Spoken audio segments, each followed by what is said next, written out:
High students, this is learn skill. তো মই আগৰ দুটা ভিডিঅ'ত তোমালোকক কৈছিলোঁ যে মই তোমালোকক গুগল ফৰ্ম ফিল আপ কৰিব দিছিলোঁ আৰু মই কৈছিলোঁ যে তোমালোকে গুগল ফৰ্মখন ফিল আউট কৰা আৰু মই তোমালোকৰ কাৰণে মাৰ্কছ ভাৰ্চেছ ৰেংকছৰ এটা প্ৰেডিকশ্যন লৈ আহিম। মই একজেক্টটোতো দিব নোৱাৰোঁ, বাট তোমালোকৰ ৰেছপন্সৰ থ্ৰুদি মই এটা প্ৰেডিকশ্যন দিব পাৰিম। এতিয়া কথা আহিলে মই পিছদিনাই দিয়া কথা আছিলে, খালি মানে মোৰ ছেমিষ্টাৰ এক্সাম ষ্টাৰ্ট হৈ গৈছে, তো মানে মই বেছি টাইম দিব পৰা নাই। আজি মোৰ ছেমিষ্টাৰ এক্সাম এটা গ'ল, কাইলৈ মোৰ ব্ৰেক আছে, তো মই আজি তোমালোকৰ কাৰণে এটা টাইম উলিয়াই পেলাই চাইছোঁ। মই এইবছৰ তোমালোকক গুগল ফৰ্ম কি ফিল আউট কৰিছা সেইটো চাইছোঁ, আৰু লাষ্ট ইয়েৰ তোমালোকৰ দাদা বাসকলে কি ফিল আউট কৰিছিলে সেইটো চাইছোঁ। মই তোমালোকৰ 101টা ৰেছপন্স পাইছোঁ দেই, আৰু লাষ্ট ইয়েৰ মই তোমালোকৰ 96টা ৰেছপন্স পাইছোঁ, ঠিক আছে। তো সেইমতে মই টেলি কৰিছোঁ বস্তুটো। তো ব'ল আমি ভিডিঅ'টো ষ্টাৰ্ট কৰোঁ। তো আমি চাওঁ ক'ত কেনেকৈ কি হ'ব পাৰে। তো প্ৰথম কথা হ'ল যে কাট অফ 2023 নিচিনা হ'ব নি। মেইন কথা, কাট অফ বহুকেইটা ফেক্টৰৰ ওপৰত ডিপেণ্ড কৰে, কেৱল এটা ফেক্টৰৰ ওপৰত নহয়। লাইক তুমি এইটো ক'ব নোৱাৰা যে অকল পেপাৰ হাৰ্ডনেছৰ ওপৰতে কাট অফ ডিপেণ্ড কৰে। 2023 কি হৈছিলে যে তোমালোকৰ ক'ভিড আছিলে। ক'ভিড হোৱাৰ কাৰণে সেই বেটছটো বহুত দিনলৈকে তোমাৰ হাই ছেকেণ্ডেৰী হ'ব বুলি হ'বলৈ নাপালে, তেনেকুৱা কথা আহিলে। কিছুমান বহুত চোকা ল'ৰা ছোৱালীয়ে পঢ়া শুনা বাদ দি পেলাই মোবাইল চোবাইল চাবলৈ লাগিলে। তো সেইবোৰ কিছুমান ফেক্টৰৰ কাৰণে টপাৰখিনি মাৰ্কছটো কমি গ'ল, আৰু মানে চবেই পঢ়াত গুৰুত্বই নাই। সেই সময়ত পঢ়াৰ এনভাইৰনমেণ্টটো প্ৰায় গুচি গৈছিলে, সেইকাৰণে মানে কি হৈছিলে যে ইমান হেৰি হোৱা নাছিলে। আৰু ইনফেক্ট তোমালোকৰ পেপাৰখন 2023 ইমান টাফ নাছিলে, ঠিক আছে। 2023তকৈ 2024 পেপাৰখন বেছি টাফ আছিলে, ঠিক আছে। তো মই ভাবোঁ যে 2023 নিচিনা কাট অফ নাযায়, ঠিক আছে। আৰু মই যিটো হেৰি লৈছোঁ, ডাটা লৈছোঁ তোমালোকৰ পৰা, সেইটো তোমালোকে চাই পেলাই তোমালোকে গম পাবা যে সেইটো নাযাব কিজানি, ঠিক আছে। আৰু এটা কথা, কাট অফ ডিপেণ্ড কৰে ৰেংকটোৰ ওপৰত ডিপেণ্ড কৰে, বাট তোমালোকে ছিট পাবানে নাপায় সেইটো ডিপেণ্ড কৰে তোমালোকে কাউন্সিলিঙত প্ৰিফাৰেঞ্চ কি দিছা, ঠিক আছে। এতিয়া মই তোমালোকক কওঁ যে মই এটা কুৱেশ্যন দিছিলোঁ যে তোমালোকে কোনখন কলেজ বিচাৰা, ঠিক আছে। তাত এইটো অৰ্ডাৰত আহিছে, লাইক AEC প্ৰথম, দেন JEC, দেন BVEC আহিছে। যদিও যিখন 3 নম্বৰত বুলি আমি কওঁ, তেতিয়াও BVEC আহিছে, দেন গোলাঘাট ইঞ্জিনিয়াৰিং কলেজ আহিছে, দেন ধেমাজি ইঞ্জিনিয়াৰিং কলেজ আহিছে, তাৰপিছত জিষ্ট আহিছে, দেন একেবাৰে লাষ্টত BVEC আহিছে। তো তোমালোকে এইটো বস্তু ভালকৈ চাব লাগিব যেতিয়া তোমালোকে প্ৰিফাৰেঞ্চটো ফিল কৰিবা। দেন এইটো অৰ্ডাৰ তোমালোকে চাব লাগিব। ছাপ'জ তোমালোকৰ ৰেংকটো কম আছে, দেন তোমালোকে তলৰখিনি প্ৰিফাৰেঞ্চত দিবই লাগিব, তেতিয়া তোমালোকে পাই যাবা, বুজি পাইছে। তো সেইবোৰ কিছুমান ফেক্টৰ থাকে, তেতিয়া পাই যায়। আৰু এতিয়া আহিছোঁ আমি তোমালোকৰ পৰা ৰেছপন্স কি পাইছোঁ। যেতিয়া আমি তোমালোকৰ হেৰিখন চাইছোঁ, তেতিয়া আমি 101টা ৰেছপন্স পাইছোঁ। তাৰে পেপাৰ হাৰ্ডনেছত 79টা ৰেছপন্স হাৰ্ড বুলি কৈছে, আৰু 21টা মডাৰেট বুলি কৈছে, ঠিক আছে। ইয়াত ইজি কোনেও কোৱা নাই বা লাষ্ট ইয়েৰ সৈতে একেই বুলি কোনেও কোৱা নাই। তো মই ভাবোঁ যে পেপাৰখন মডাৰেটটো হাৰ্ড আছিলে, বেছিকৈ যিহেতু হাৰ্ডত বেছিকৈ আছে, তো মই ভাবোঁ যে হাৰ্ড আছিলে পেপাৰখন, ঠিক আছে।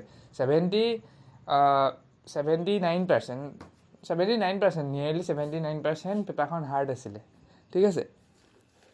এতিয়া আমি এক্সপেক্টেড মাৰ্কছৰ ওপৰত ডিপেণ্ড কিমান দিছে।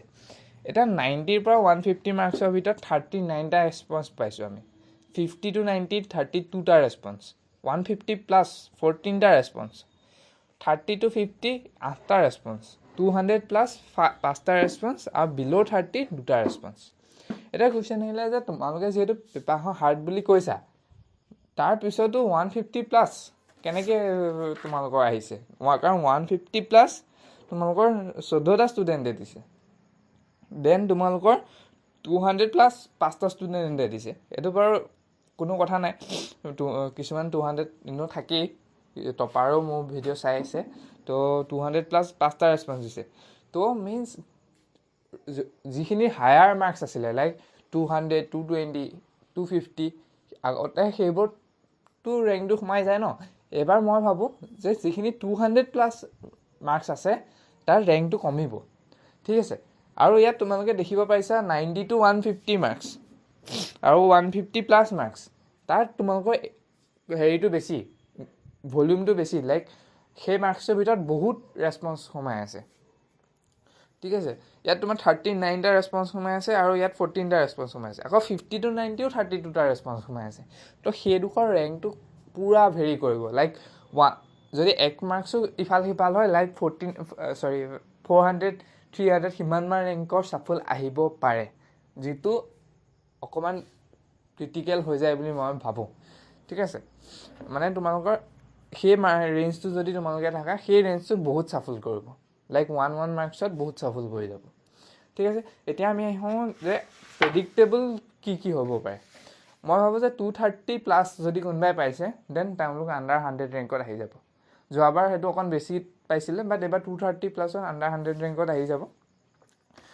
210 পৰা 230 ভিতৰত আণ্ডাৰ 200 ৰেংকত আহি যাব। ঠিক আছে, 210 বা 200লৈ সেইটো নামিব পাৰে কেতিয়াবা। এতিয়া 190 পৰা 210ত 300 ৰেংকৰ ভিতৰত আহি যাব। 150 পৰা 190ত আণ্ডাৰ 600 ৰেংক আহি যাব। ঠিক আছে, এতিয়া 190 পৰা 150 দেখিছেনে আণ্ডাৰ 1400, মিনছ তোমালোকৰ দেখিছেনে আগত 600 আছিলে, ইয়াত মোৰ দেন 2 মানে ডাবুলতকৈও 200 বেছি, মিনছ সেই ৰেঞ্জটোত বহুত হেভিলি মানুহ থাকিব মানে। দেন 90 to 120 ইয়াত 2000 যদিও কৈছোঁ, দেন 2000তকৈ বেছিও থাকিব পাৰে, লাইক 2000 to 2200 মানো থাকিব পাৰে। ঠিক আছে, এইটো 90 to 60 আণ্ডাৰ 3200 ৰেংক। ঠিক আছে, দেন 40 to 60 সেইটো under 4000 rank, and below' 60 actually below' 60 নহয়, মই কৰোঁতে ভুল হ'ল, বিল' 30 হ'ব লাগিছিলে, বিল' 30 আণ্ডাৰ 7000 ৰেংকত তোমালোকে আহি যাব। ঠিক আছে, লাইক তোমালোকে মই যেতিয়া ৰেছপন্সবোৰ পাইছোঁ যে বিল' 30 ষ্টুডেণ্টবোৰ নাই। ঠিক আছে, তো ষ্টুডেণ্টবোৰ নাই মানে এইটো নহয় যে কোনো নাপায়, সেই ষ্টুডেণ্টখিনি ইমান চিৰিয়াছ নহয়, লাইক মানে জাষ্ট দিব লাগে দিছে, মানে ইমান হেৰি নহয়, পালে পাম নাপালে নাই তেনেকুৱা টাইপ। বাট যিহেতু তোমালোকে পূৰা লাগি আছা, ভিডিঅ' চিডিঅ' চাই আছা, তো মই ভাবোঁ যে তোমালোকৰ ৰেছপন্সটো বেছি মেটাৰ কৰে। ঠিক আছে, তো সেইটো কাৰণে মই কৈছোঁ যে এই ৰেংকটো মে বি হ'ব পাৰে। মই জানো যে তোমালোকে ক'বা যে এইটোতো লাষ্ট ইয়েৰতকৈ অলপহে ফেৰি কৰিছে, তো মই কৈছোঁৱেই যে যদিও তোমালোকে পেপাৰখন হাৰ্ড বুলি কৈছা, তোমালোকৰ মাৰ্কছটোতো কম হোৱা নাই। লাইক তোমালোকে যদি মেক্সিমাম ৰেছপন্স আমি হেৰিয়াত পালোঁহেঁতেন, 90 to 60 ৰেছপন্স বোলে বহুত পাইছোঁ বোলে, বাকী ইমান পোৱা নাই, তেতিয়া মই ক'ব পাৰিলোঁহেঁতেন যে য়েছ হয়, তোমালোকৰ মাৰ্কছটো ৰেংকত গৈ ভেৰি হ'ব। বাট যিহেতু সেই জেগাটোত বহুত ভলিউম আছে, তো মই ভাবোঁ যে ওপৰৰ মাৰ্কছত ৰেংকটো কম হ'ব, এণ্ড সেই পৰ্চনৰ ৰেংকটো বহুত ভেৰি হ'ব। তো ৰিজাল্টে কি কয় এতিয়া আমাক সেইটো চাবলগীয়া হ'ব। তো আশা কৰিছোঁ সকলোৰে ৰিজাল্ট ভাল হ'ব, এণ্ড যেতিয়া ৰিজাল্ট আহিব মই তেতিয়া আৰু এখন গুগল ফৰ্ম দিম, তাত তোমালোকে তোমাৰ মাৰ্কছ আৰু ৰেংকটো দিবা। মই চোৱা এইটো প্ৰেডিকশ্যন কৰিছোঁ, তোমালোকৰ ৰেছপন্সৰ পৰাই মই প্ৰেডিকশ্যন কৰিছোঁ। তো এইটো বস্তু হয় শুদ্ধ হ'ব পাৰে, নহ'লে ভুল হ'ব পাৰে। ঠিক আছে, তো 50-50 চান্স আছে এইটো শুদ্ধ হোৱা। তো আশা কৰিছোঁ, কাৰণ ইমানটো তোমালোকৰ হাৰ্ড বুলি কোৱা লাষ্ট ইয়েৰ নাছিলে। তো 2024 2025 প্ৰায় ছেইম আছিলে, তো 2026 কি হয় সেইটো হ'ব আমি চাবলগীয়া। তো আশা কৰিছোঁ তোমালোকে বুজি পাইছা মোৰ কথাখিনি, তো তোমালোকৰ ভাল হ'ব সেইটোৱে আশা কৰিছোঁ।